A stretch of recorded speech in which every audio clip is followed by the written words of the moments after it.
Starši, če bentite zaradi tega, ker so vaše pravljice, vse knjige zvečer, vse zgodbe, ki jih berete otrokom, zakaj so listi prazni v knjigah?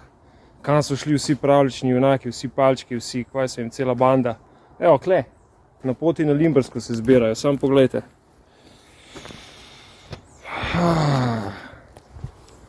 Za znort.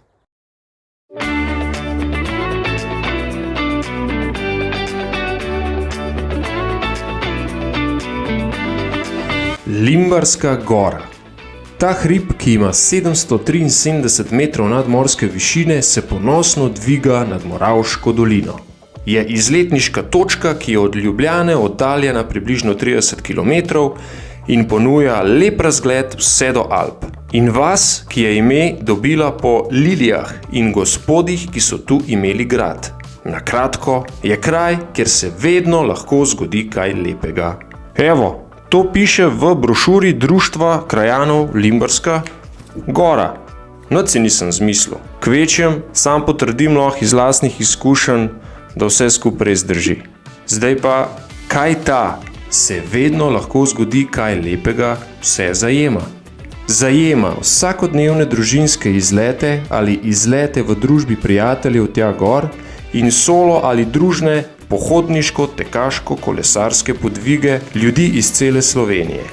Vključuje tudi dogodek Slovo poletju z glasbo. Gre za prireditev, ki je bila prva 4 leta na Limberski gori, nato pa se je njena izvedba preselila v zavetje Kulturnega doma Moravče. Poleg uveljavljenih glasbenih skupin se je na njej predstavilo veliko mladih glasbenikov iz Moravške doline ter bližnje in daljne okolice, ki so tu dobili svojo priložnost prve javne predstavitve.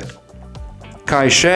Pohod po nagelj na Limbersko goro seveda, ki ga praktično pozna že cela Slovenija in se ga vsako leto udeleži prek 10 000 pohodnikov. Ne zezam se, res, vse zabeležen. Če pa ne verjamete, pejte pogledat naslednjič, pa ta video pošljite naprej še kakšnemu nejevernemu Tomažu. Skratka, začetek te priljubljene marčevske prireditve sega v daljno leto 1989, ko so idejo Marjana Štrukla uresničili člani športnega društva Krašnja. Kasneje pa so se jim pridružila različna društva, med drugim tudi Društvo krajanov Limberska gora, ki je sedaj že precej let edini organizator pohoda. Letos je bila na vrsti že njegova 33. izvedba. Njen osnovni namen je, poleg rekreacije in druženja seveda, izkazati drobno pozornost in simbolno zahvalo vsem materam, ženam, dekletom ob prazniku dneva žena in materinskemu dnevu. Ja, veliko se dogaja na Limberski gori in sam kraj ter dejavnosti v povezavi z njim se res lepo razvijajo. Pri čemer gre seveda največja zasluga Društvu krajanov Limberska gora, tako da še v mojem imenu in v imenu vseh ljubiteljev te krasne izletniške destinacije nad Moravško dolino iz srca hvala. Za piko na i pa se je to nedeljo zvrstil še tek na Limbersko goro in to že 8. zapored. Kar samo pomeni, da dobiva dogodek pravi pravcati tradicionalen okvir.